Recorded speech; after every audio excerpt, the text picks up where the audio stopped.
Hi guys, magandang gabi po sa lahat. Pakita ko lang po sa inyo kung paano maglinis ng speaker. Yung mga mahilig mangolekta ng mga speakers dyan, pero collectors.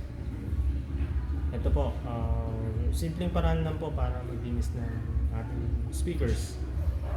Kasi yung iba ginagamitan ng basang-basahan, yung iba naman ginagamitan ng kung ano pang pampakintab, diba? Ito simpleng way lang para mas maging maayos ang ating speaker sa simpleng paraan lang ng paglinis. Gagamitan lang natin siya ng brush. Ito lang po. Ordinary brush lang siya. So, itong pinili ko, siguro ito mga 2.5 inches po yung kapal niya.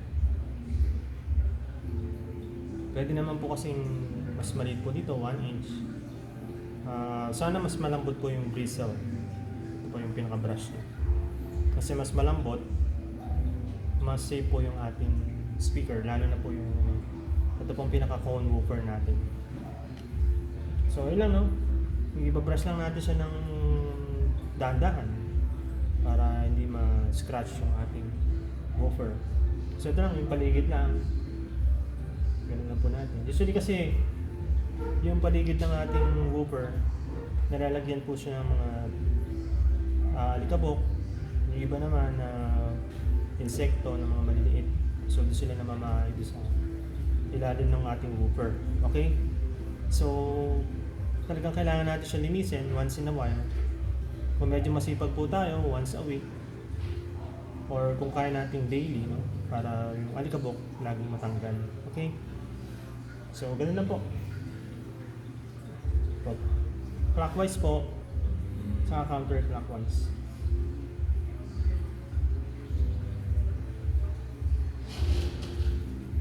So, ganun lang po ka-simple yung ating gagawin.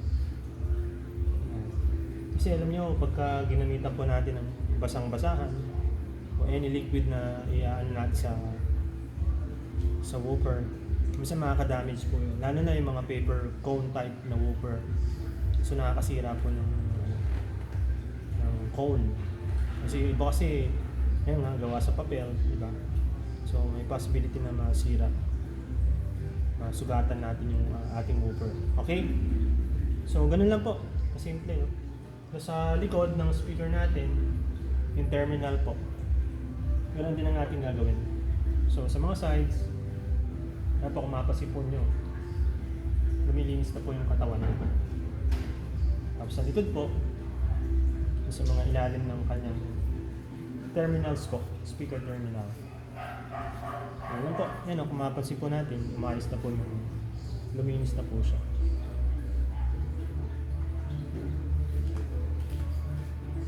Ilan po, no? Simpleng way lang po para malinis po natin ang ating mga speakers.